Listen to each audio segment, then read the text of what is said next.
again, the third time, and this time it's again another design. So because now I speak more about my own research, and you will see also about the collaboration with Japanese researchers.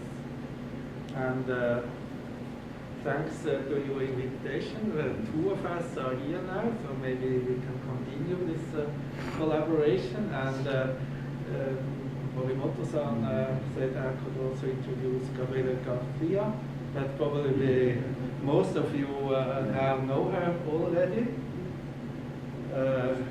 Once I got an email from Ecuador, and she asked if she could join me, and I was quite happy. I had the impression this will be something nice and good, and it is so. So thanks for choosing ETH, because she has a grant from Ecuadorian government.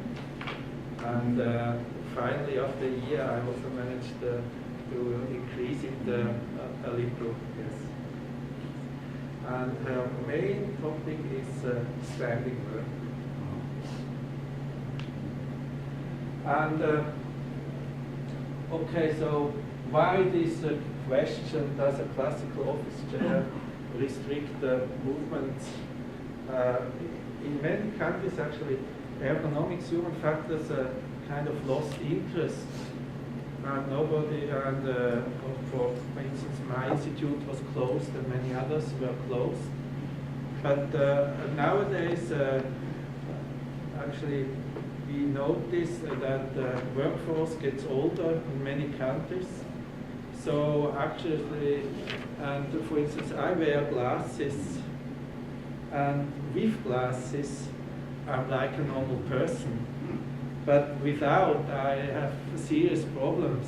So sometimes it's personal aids, but it's also the environment that really defines if we are in or out. And with workers 50 years and older, so suddenly it matters for everybody, not only for the handicapped. Okay. So this research gets kind of more interest. And I just cover now one piece out of this huge field of interest. So what do I like to discuss? Sitting and health, then sitting and working tasks, because if we think a bit about sitting, then actually it's also what we do while we're sitting. It's not just the sitting. And since I'm an occupational health physician, we are talking now mainly about sitting at work. And then if we think about health and sitting, we should have some ideas of what can happen to our body if we are sitting. And then I just showed some solutions that are on the market, and we'll end with experiment that we now finished, and it's Master of Advanced Study in Ergonomics, and she's also my PhD student, and also has been here, and we had a joint publication. Okay. So sitting and health. It's well known that continuous and intensive computer work constitutes a high risk for work-related musculoskeletal disorders. This is clear. But you may remember what I presented yesterday, and this appeared as a risk factor for health problems, but continuous sitting not. But continuous sitting was also asked for. So actually, in many studies, if you have a sitting profession, you don't do something worse, like construction industry. And so from the point of epidemiology, sitting is kind of healthy. So that's just introduction. But there are studies that nowadays people tend to sit and sit at work, commuting, at home. And so that's really extraordinary, the exposure we have. So this might be a problem.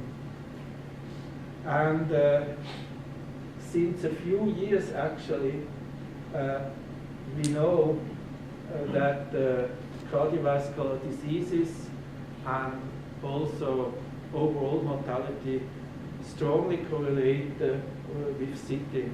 Actually, the first study was about 4 or 5 years ago in Australia, and then it was really the first one that said it, and nobody believed, but instead there are many, many very good studies, so it's clear if we sit more than 8 hours per day, this is dangerous. We don't live as long as if we had another behavior.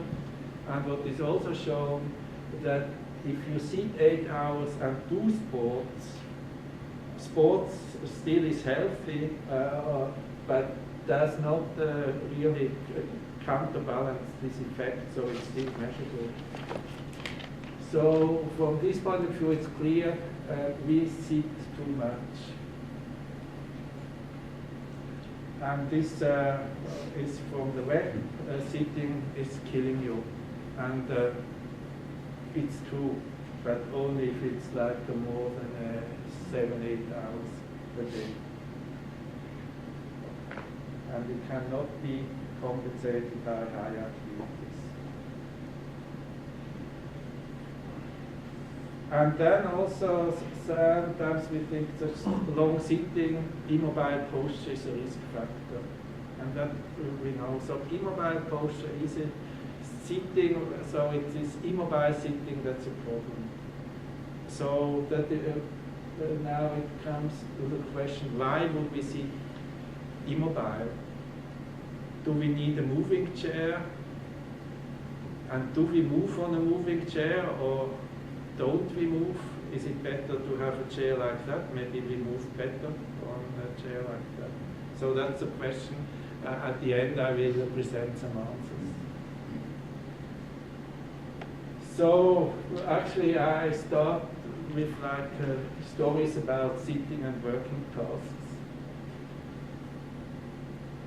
So cash register operator in many countries it's sitting, but it's not only sitting, it's handling goods, it's lifting, it's repetitive movements, it's visual strain, maybe it's room climate is not enough.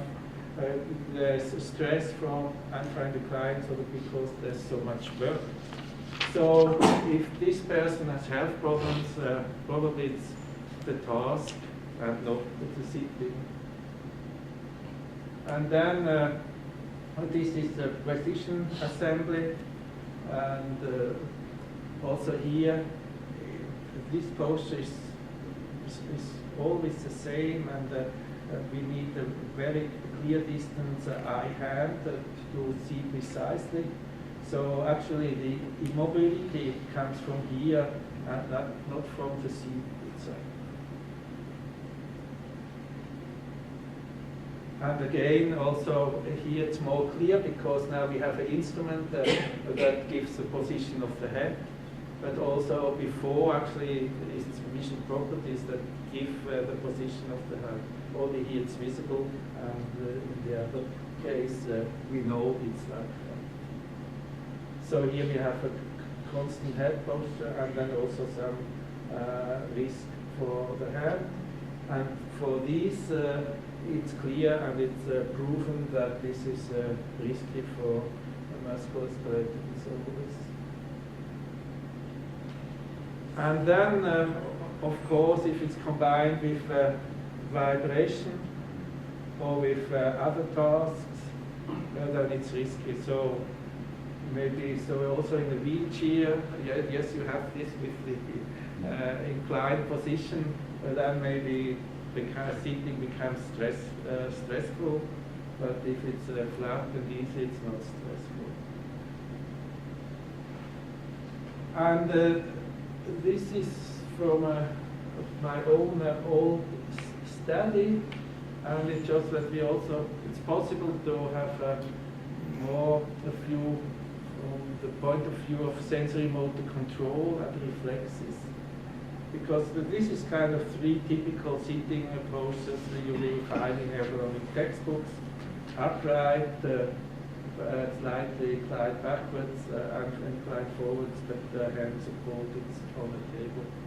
And in all textbooks it said that this is a healthy posture.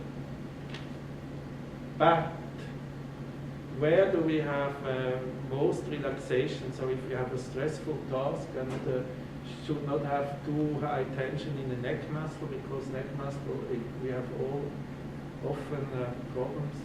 What do you think? Which posture is best for neck muscle? Why do I concentrate on neck muscle?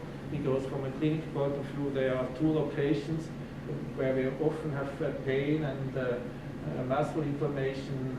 It's this muscle here and this muscle. So that's why. I don't speak about the dare to eat because it's very, very rare that anybody has a problem. And now, what do you think?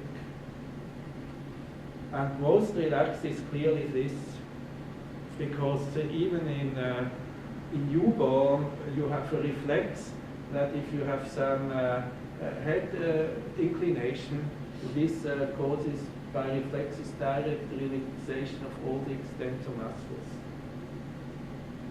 So if we think about the posture, it's not about biomechanics, it's about neuromotor control. And also in tasks simple like that, no questions. And this is very rarely considered in ergonomic research.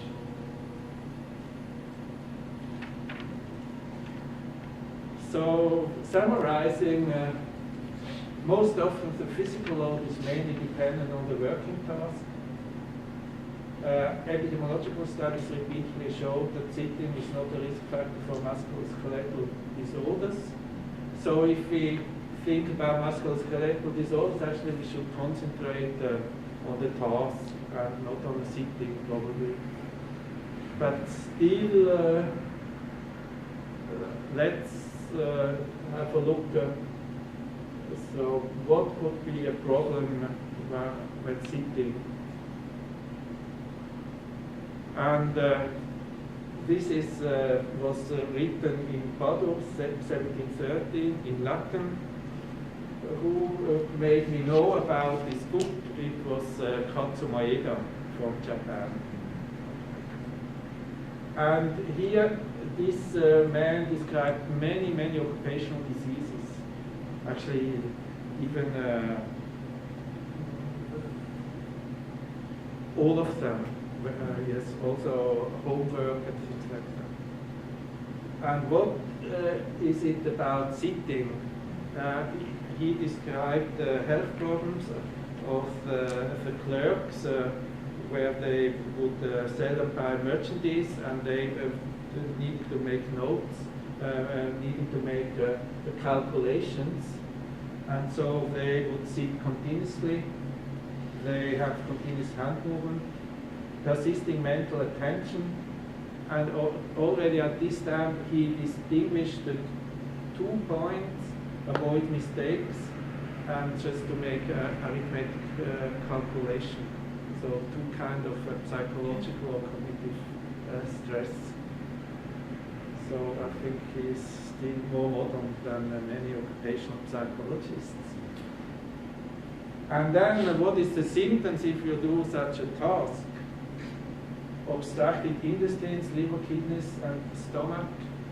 During my education in medicine, everybody would laugh about something like that.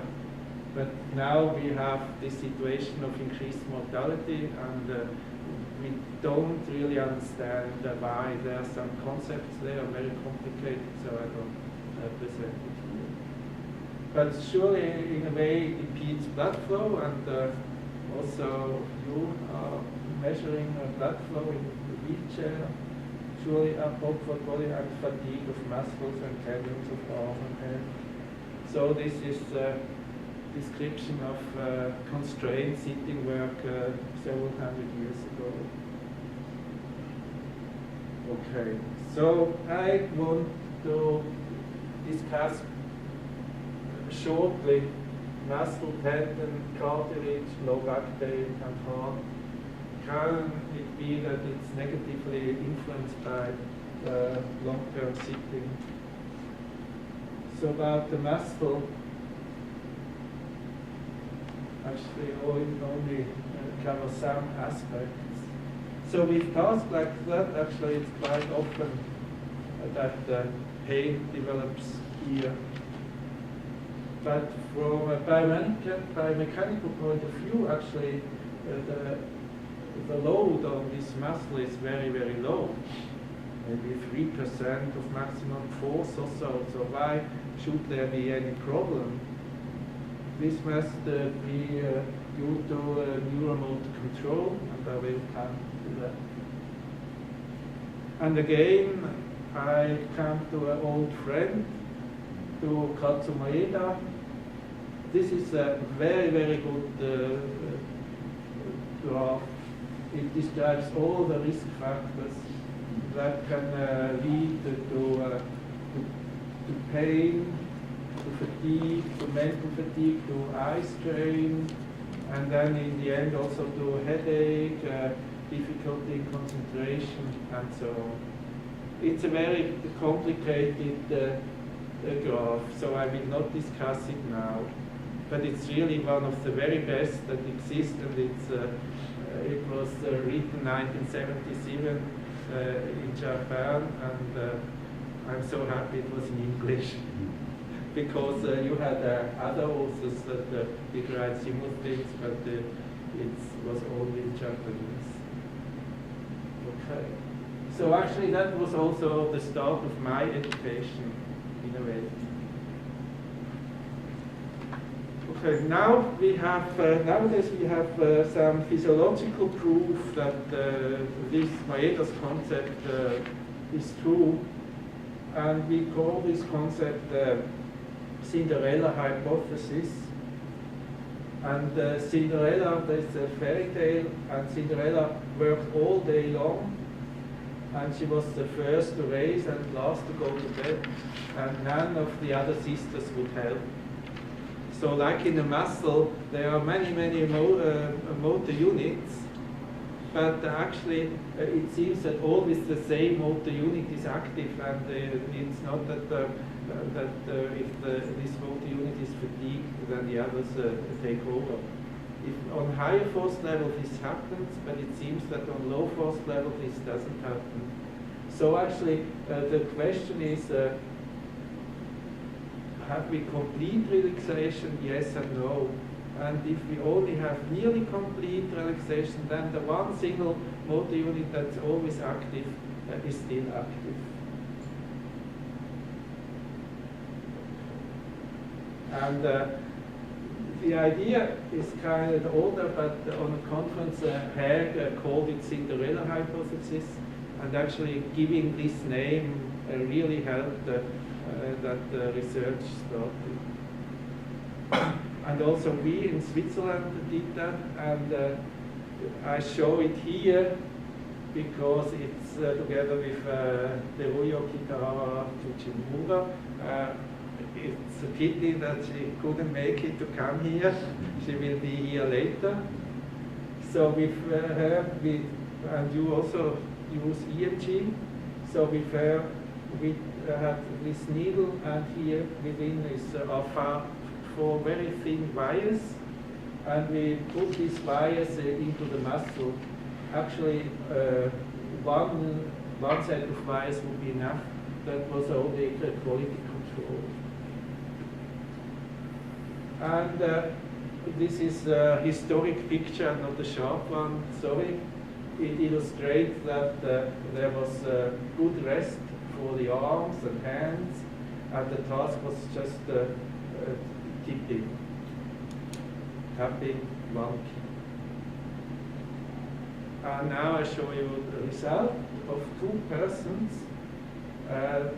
It lasted 10 minutes, and always tapping, break, and this is the activity in this muscle. And then another person. So here you see activity 0. So actually you don't need the muscle. So from a biomechanical point of view, with a nice support, you do not need to activate this muscle. And then if we look at the activation, can we tell if there's a break, yes or no? No, it isn't. We can't. So as soon as there's some stress, some tension, then there's the activity, and it's not really correlated with the tapping. So we could imagine that just the fact of sitting would kind of activate some motor units, and then sitting would be a problem. But as you see, this person was sitting, and it wasn't always active. So in principle, just sitting need not to be activate muscles. So probably sitting is not a danger to develop a muscle pain. Maybe we don't train our muscles, we get weak muscles. But this is more problem for our heart than for muscles.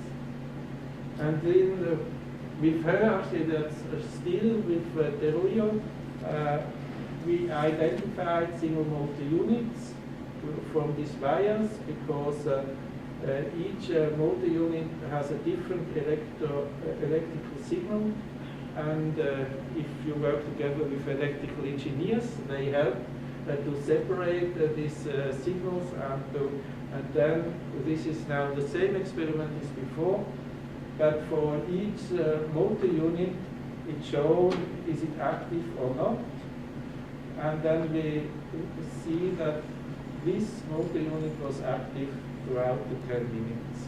Okay. So that is one of the proofs that any kind of stress can activate a single motor unit for a long time. That was the first experiment for 10 minutes. Now longer periods are available, but this is just to show. So sitting could be a problem if we have this kind of continuous activity. So that's why maybe it's a good idea to change posture. Because if the central motor system is so that it's always the same motor unit, independent actually of the force level, but if we change posture, then it changes. So this would say we need to train. So now this is my actual model for the research I'm doing now, and you can recognize many things that were already presented by Moeda. So we have constrained postures, immobile postures, repetitive movements, and this gives like locally invariable activation. And then we have time pressure, this gives temporally constant activation. And then visual demands, postural stabilization, trapezius coactivity, concentration may constrain posture, and constant activity, so it can influence both. So now you see something here, postural stabilization. So if sitting asks for postural stabilization, this can be dangerous. And then, of course, maybe some persons react different than others. And if we understand if these factors, so postural stabilization is the only that kind of maybe linked with sitting, there's a continuous activity of specific motor units, and this is known to cause muscle fatigue. And if you have a good work organization, it's interrupted, and if the recovery is long enough, this is not a problem. And so, if we now sit 8 hours or so, this can create the daily muscle fatigue, and this fatigue may lead to overload, to tissue damage. It can also have, if we have enough time for recovery, it's draining, and it might be healthy. If we don't have enough recovery, we get maladaptation, and actually with 50% with a neck problem, we often have this situation. But as I showed you before, actually this is more task and work organization and not sitting. But of course, if we would move enough, if we would have a nice seat, this could be preventing. But of course, this is now from a point of view of clinics. And this person here, he was out of work for several weeks, and he could come back to work, and the posture at work had to be changed with special glasses, with work adaptation. He feared the exposure, so we worked on that. He learned that actually exposure is not a problem, because he had problems with concentration, so he had a slight depression and he needed some coaching. And in this situation, he had not a good feeling how much care was given by his chief at the company. And here we had some discussions with the company, and there is also improved, and now he's back to work. So you see, first I have kind of complicated physiological model, and now this is like daily life. What about the tendon? In tendon, we really know that we don't use it. So if we sit and really don't use it, then the distribution of force is maybe changed. So the extraarticular system is disturbed, and if a stress-deprived tendon suddenly is strained and not so much, then we can show that actually a tendon is damaged. So it's possible that just sitting, not moving, is a problem for our tendons. This is in words what I've already expressed.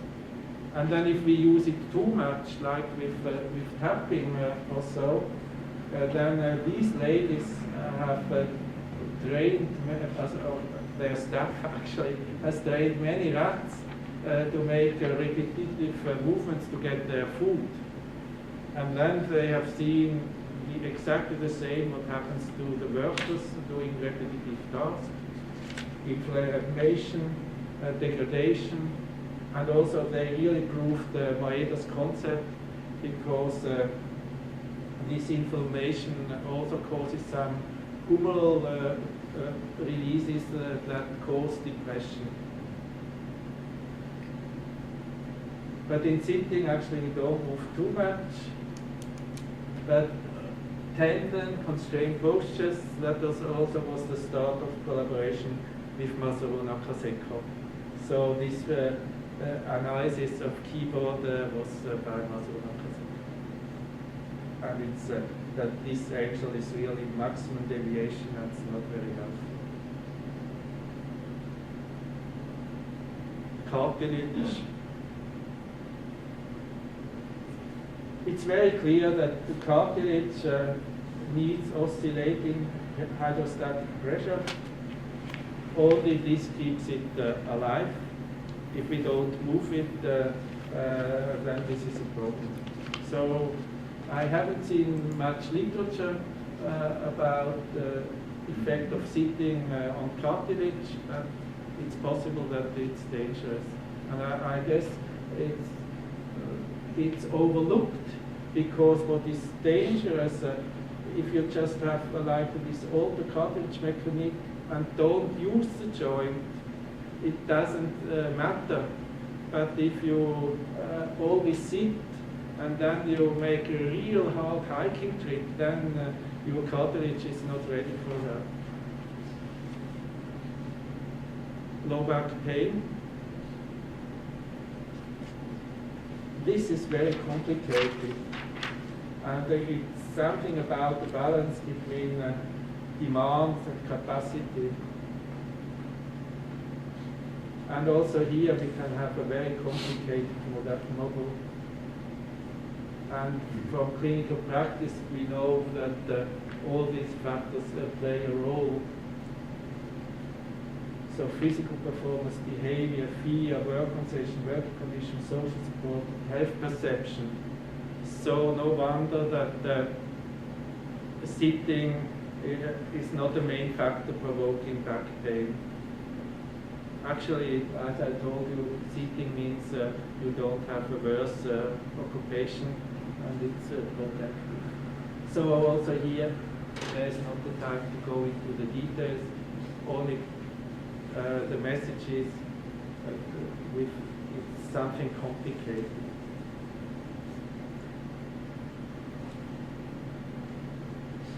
And the heart.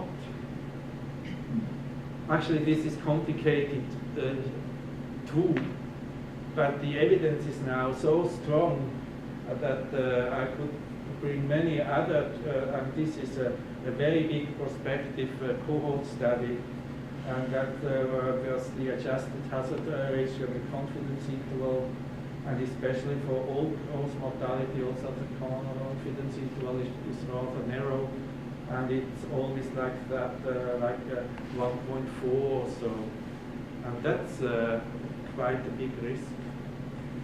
So if you want to get all, don't sit too much per day. So now what about sitting? Because all what I discussed, sometimes it's accused that sitting is causing it.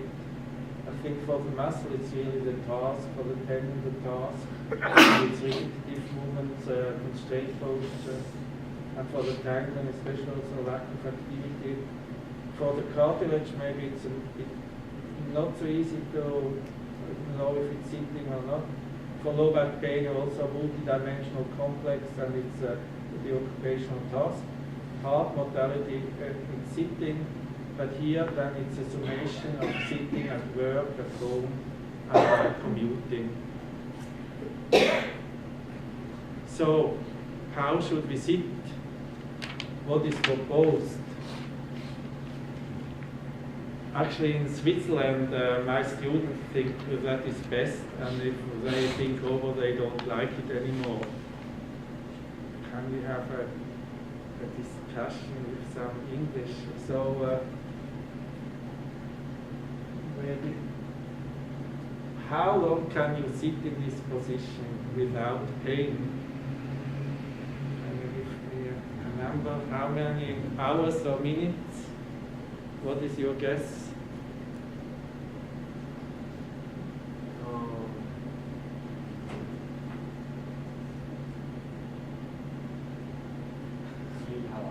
3 hours. Okay. Yes? Have we another guess? Maybe the most experienced person. What's your guess? For me. Okay, that's yes.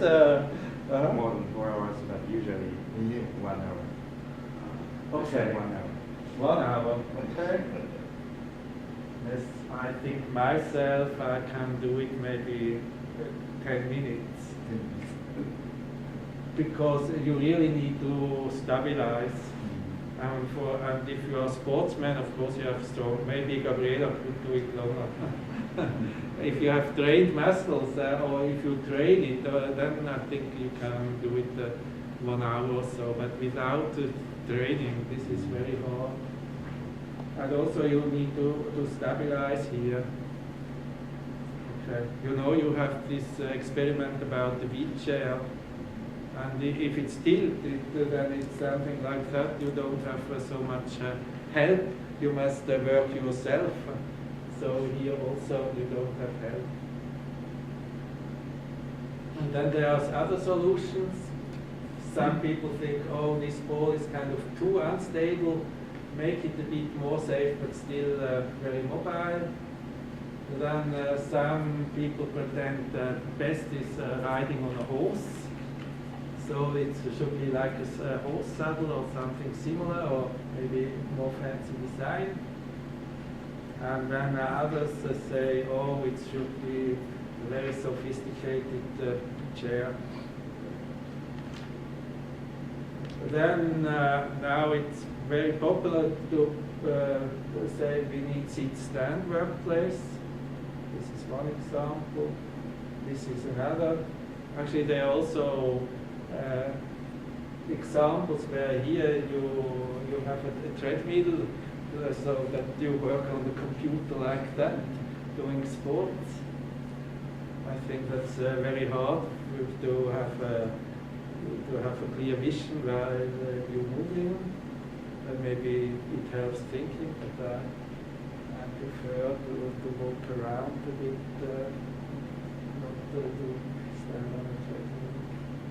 And then there's another solution to include some intelligence to the chair. So you have a sensor, and if you stay too long on the chair, you have maybe some vibration.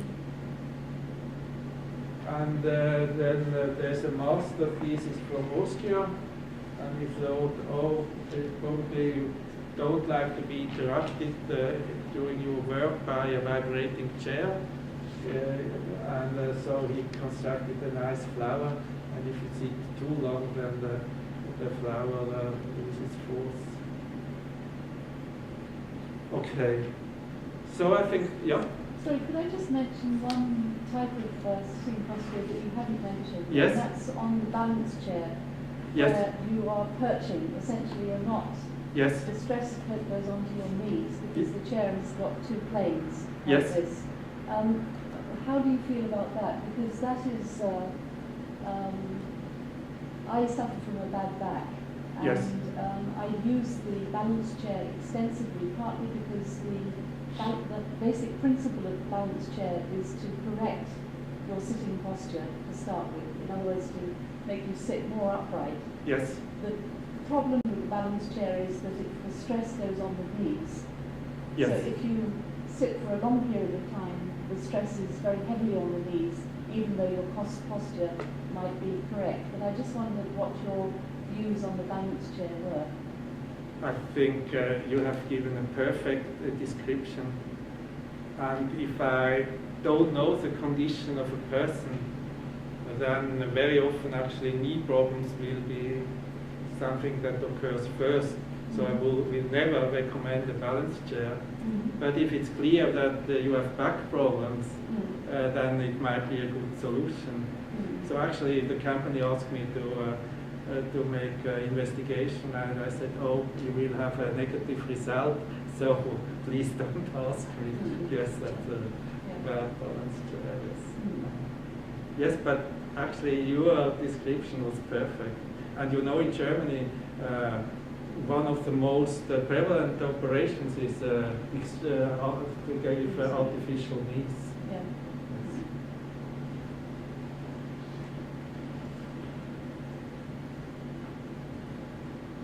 Okay, so actually we had also actually like two ideas when we started this experiment. The first is actually to give some kind of a feedback that you are sitting too long is a good idea. But additionally I thought, oh, what do I know about sitting, and how and when is it too long? Do I have any indication? Is it? That's why also this question: is it 10 minutes, 1 hour, 2 hours? Okay, so I actually first I need to know a little more about sitting behavior. Okay. So then we. And so we asked sitting behavior during full day computer work and discomfort. We had 20 subjects, and we asked them that on this experimental day they would do computer work, measurement over full working day. It was kind of a pilot study, so it was mostly the PhD students at the lab. And you see it's a big lab, so some master students also participated, but it was mostly PhD students. And we call this chair smart chair. Okay, this is the typical chair, and it needed to have some changes, so we had a second surface, and we built in for force sensors from game equipment, because this is a very cheap measurement system, and then we can calibrate, can measure with center of pressure. Of course, because this is a cheap system, we have to do a lot of validation measurements because the precision of this sensor isn't so high to really know what we measure. And then we can calculate the center of pressure. So you have matters with pressure sensors. I know that these pressure sensors are kind of difficult because they can slightly tilt, and then it's very hard to have good and precise results. And then we said immobile sitting is a problem, and we looked at the data and also that, and finally we decided that static sitting starts after 30 seconds. You will see it's not so arbitrary as it looks like. And then we have now a time in seconds, and then it's a very difficult curve, the change of center of pressure, how it changes, and we have periods where it changes, and then there's no change. So it's not the location on the chair, it's does it change. So here we have continuous movement, and here it's kind of steady. And we said then this is now, this would be like a steady phase. And to do that, we used some filtering for distribution of center of pressure, just a low-pass filter, and for the static phase is actually a band-pass filter to detect the limits. And then we had a questionnaire. I feel pressure points at seat or backrest. I feel recovered. I feel comfortable. And the scale was from 1 to 9, not at all extremely. And we did that at the start, at the end of the working day. And we used the rank test with SPSS. Okay, now this is number of static phases. So with our limits, the static phases often were kind of very short, and longest real static phase, and that was one single, was 6 minutes. So actually on our students, PhD students sitting on a fixed chair, actually they moved a lot. And this chair didn't actually provoke constrained or immobile postures. And then if we look at individual data, now each of these is one subject on one day. And the longer you are in one of these areas, the redder it is. And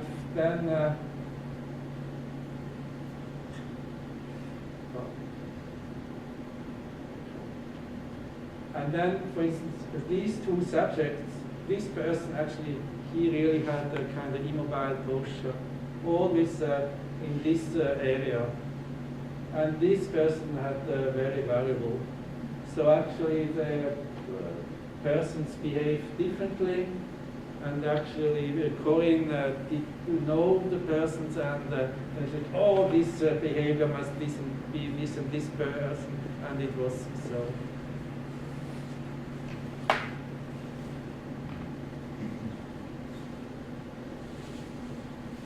So seat not used was 36% of the time, and about 80% was due to the lunch break mostly.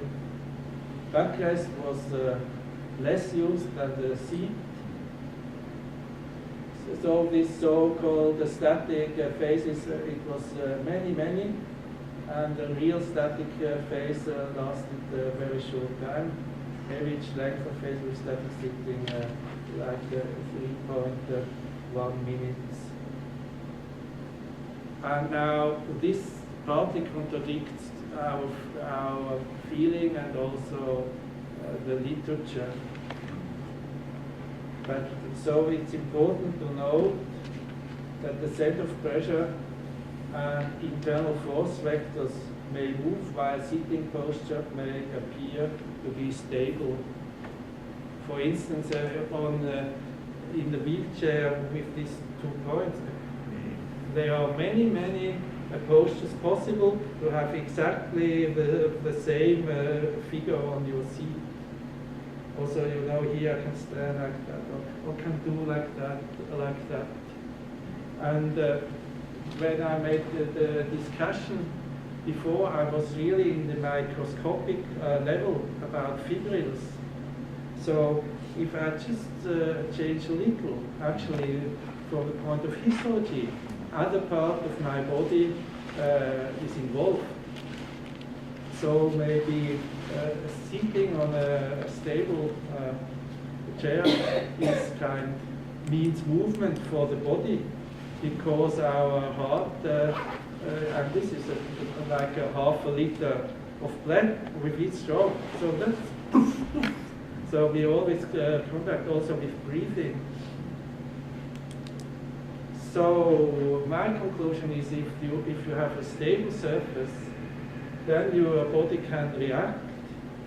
And if you are a sitting ball, you need all your force to stabilize, and it's a sitting ball creates immobile sitting. That's kind of my hypothesis. Okay. Then how is it subjectively? Actually, you know, from nothing, it increased to nearly nothing. So it was a significant change, but that you feel a bit after 8 hours of work, that's no problem. Then I feel recovered. It's students, so they are very tired in the morning, and after working they are more awake. As you see, working on a PhD study is very good. You get awake. And I feel comfortable, actually didn't change.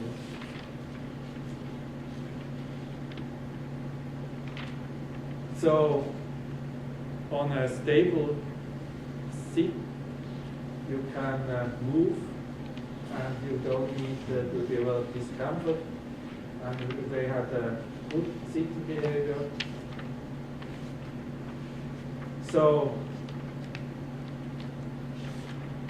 my hypothesis is a stable seat enables moving the body. Body movements naturally occur. A moving chair provokes stabilization through human forces, so that also a tilted wheelchair now really provokes all these master forces, and that's why it's not so nice. And because of the epidemiological evidence about mortality, you do not sit longer than 6 hours per day. And for the future, I guess sit-stand workplaces, that's really what we should recommend. So the chairs are good enough, we don't need to further improve, but we shouldn't use them too long. Yes? Thanks. And actually, I didn't have all these ideas at the start of the experiment. It really made me think over the concept. So if it's kind of one new idea, we know it also can be wrong, but at the moment I strongly believe I'm on a good way. Okay. So yes, so this is my comment. additional questions? Nishiyama, you're so good in English. Can you help with an English question? Also, Gabriela? Oh.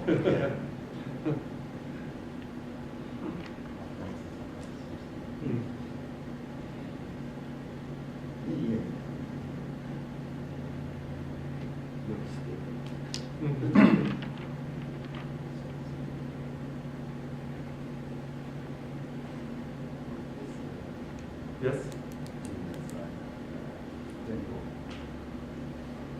24.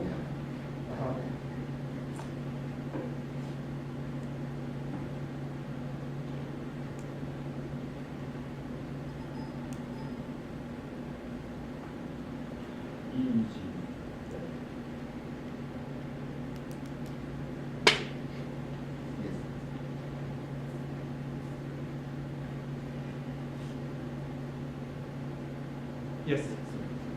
We can see the D. Yes. Break point. So Be attractive. Yes. Uh-huh. Why? Not to work. Yes. Actually, we have observed again and again, and it varies. Actually, 2 persons were capable to fully relax the trapeze muscle. They had no activity throughout the experiment. So, because this is actually really very comfortable position, and the key doesn't need much force. You can rest your arm, relax here, move your finger, and it's possible to relax, and also during the break. But if during the break maybe you look around, you move your head, suddenly you have some activity.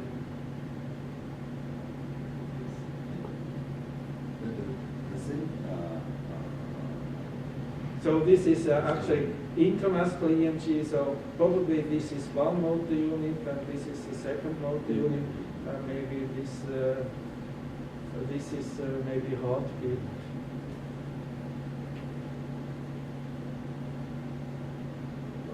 No, it's too less frequent to me. It can be artifact.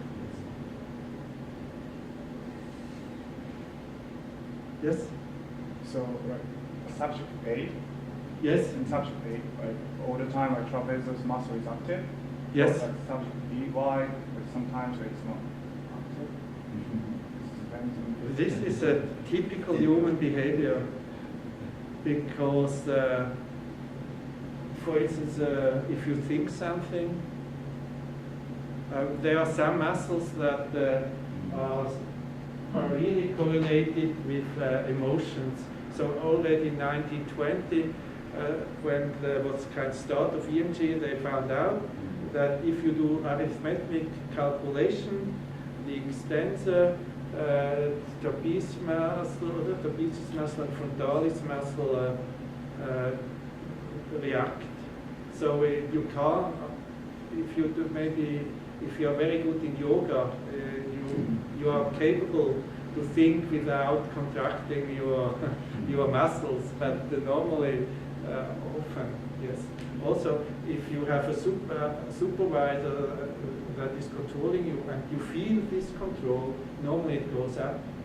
Actually, researchers in Sweden showed you can have like a loud voice, you have a fast repetitive movement, you can have other kind of stress, and it's always the same motor unit that reacts. And so this is kind of the physiological base for what I showed with the cash register operator. It may be a cool wind, it may be visual task, it may be just feeling of stress, it's really the posture. All have influence on the same motor unit, but not in all muscles. I also told L3 doesn't react. And you know, this is from a clinical point of view, here's often pain and inflammation, and tension neck headache is also very well known. And in the end, you said do not sit longer than 6 hours per day. Yes. But also, like, if you give like stunt workplaces, it can be longer, maybe. Yeah, then you subtract standing. Yeah. Then it's only the sitting that you. So, like, the first you said like more than 7.7 hours will kill you something. Right? Yes, okay. But you know, we can't be so precise, but actually the literature I show, they checked if it's like a slope curve or linear curve. But to have enough statistical power to really give a clear cutoff is very difficult. It's impossible.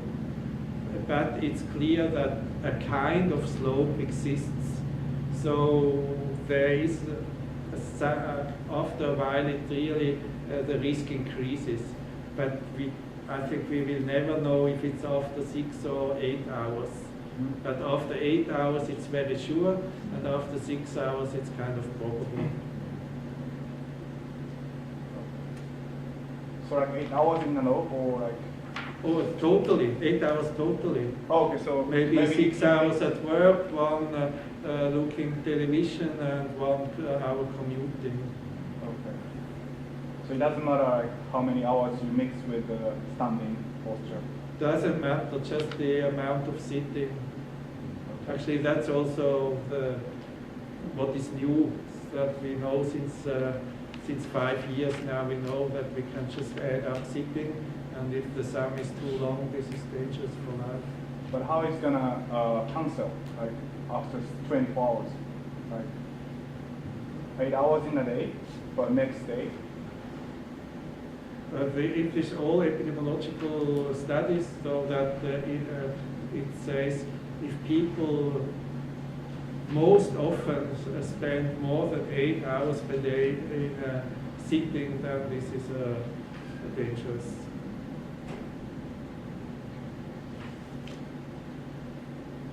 Also, we don't know how many years you must behave like that. I would guess you must behave like that for 20 years or so. Also, not just one day, like it accumulates. Like, no, it's like with smoking, you know, 1 cigarette is 0. Yes.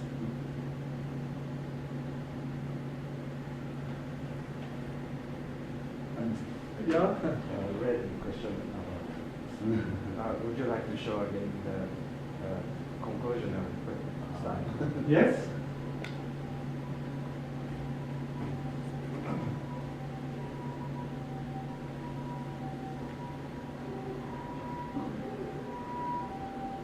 Six hours per day, as we discussed.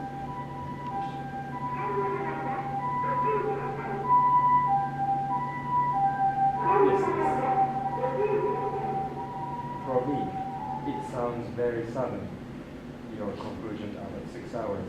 So would you like to repeat again, how could you get the 6 hours from your experience? Oh, my experiment, not this is based on the literature. Literature? Oh, Yes. I missed that word. No, it's clearly. How could you get from the literature? Yes, no, my experiments don't. That means you couldn't get such precise limit of the hours of sitting, as you said. Yes. This is actually there is more literature now. Yes, but they really try to have a cutoff point. So many papers discuss it, and they make like a slope model and linear model, and yes. So I think the state of the art is more than 8 hours is a problem, and if you want to be on the safe side, I think until 6 hours you shouldn't care. You know, that's also kind of message. If it's lower than 6 hours, don't think about it. There's yes. Next question. Yes. In conclusion, you also recommend the sit, stand, workstation. Yes. I think that conclusion is also. I read Professor Granjan's textbook Ergonomics. Yes. He recommended that the sit, stand, workstation. But did he based on subjective symptoms, not by explaining? Do you remember? Yeah, I remember very well, but I think this was based on his personal wisdom, I guess. Yes. Actually, at the moment, with Gabriele, we do measurements about how much standing is good for your health, and there is little literature. And at the moment, we think that 2 hours of continuous standing is kind of healthy and would be recommended. And 5 hours is clearly too much. I missed the word hypothesis. So this is Aha. the conclusion. Your hypothesis. Yes. So that the proportion of cis-standard workplaces come from your literature review. Yes. So based on the things I present, I came to the conclusion that we cannot give any definite answer, but this hypothesis makes sense, yes. Okay. Aha, yeah. No, there's no proof for that, but very clear indications, yes.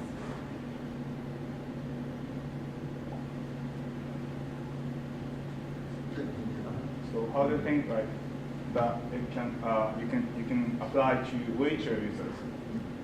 Wheelchair users because like they have to sit more than maybe 6 hours, maybe sit and stand wheelchair, or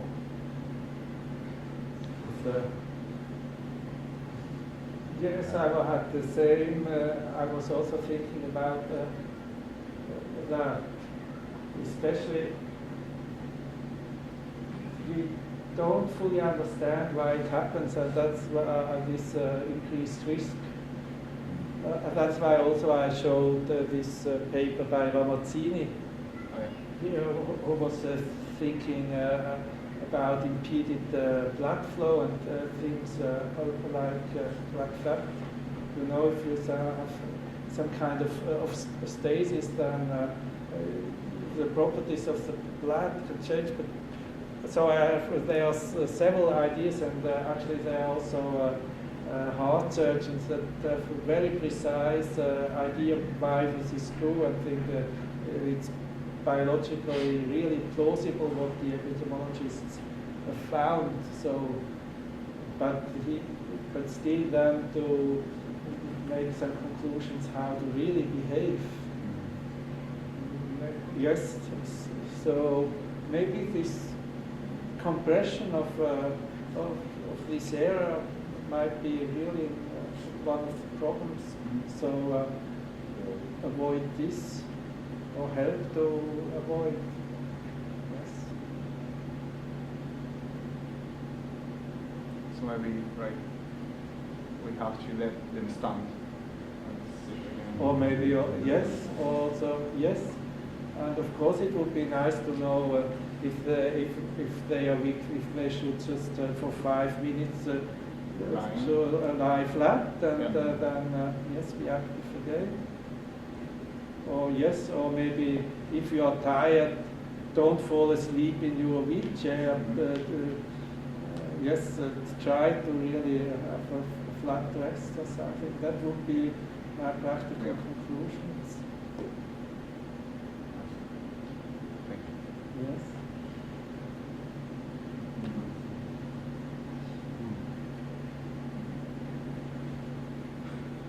You know, actually in our life we have so many dangers or environmental dangers or so, and we can't see in the future. So my point is think about it, and if it's easy to find a way out, then do it. But don't be scared.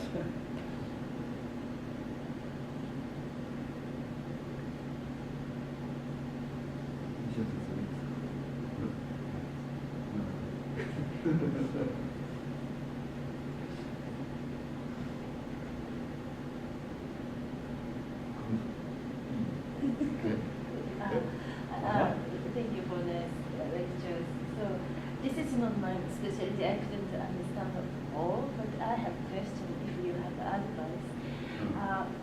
I have a very big headache and neck and back pain all day. Yes. So all day I must pretend so study hard in the laboratory. So I have to sit over 6 hours pretend. Yes. Yes. Study so hard. So if you have advice, please let me know what kind of chair do you recommend, especially Yes, this side very heavy. Oh. If you have some advice, what kind of chair? They are kind of no, they are very two clear advices because I worked together for many years with Department of Rheumatology, and we developed the therapies. So one is from time to time try to be aware of your body. So it's very difficult to give clear recommendations, but just if you sit there, check, do I feel comfortable? Actually, I learned with Toyota, they are kind of, they are for profit and really to use the manpower, but they want the manpower to be healthy, because if they aren't healthy, they don't produce so much. And their slogan is make a workplace comfortable. And comfortable is kind of subjective. So, but you need to take the time to feel it. If you just go here and already think about thesis, so if you go to the workplace, you must think, is it comfortable? And if it's not comfortable, then change. And at the end of the day, your body is fatigued, so another position is comfortable. So I think, yes, and then you find out actually you don't need directions. Maybe you need like this kind of solutions. You need ideas to check if it works or not. But the decision is a feeling of comfort. You know, we don't have good feelings for everything. So for instance, to find out how long did it take, how long did I work, you can't trust your feelings, you must measure, because our feeling is completely wrong. But for posture, our feeling is okay. So trust the feeling of discomfort. And then the second is you really need force training. Yes. And it must be kind of a high-level force. So there are two possibilities to really maximal contraction, but this can be dangerous. So you need a physical therapist giving advice that do it in the correct way. But it's very helpful. And the second you can do by yourself is more kind of endurance training. Yes, but it should be intensity should be high enough. So better 20 minutes on high intensity than 1 hour on low intensity, or even 5 minutes on high intensity. Actually, there's a very nice protocol. They did twice per week, 20 minutes of intensive training, and this was highly successful. So it doesn't need lots of time, but clearly effort. Yes.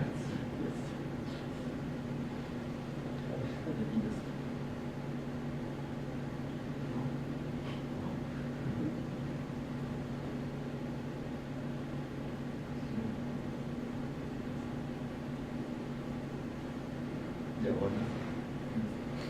はい、どうも。Yeah, thank you.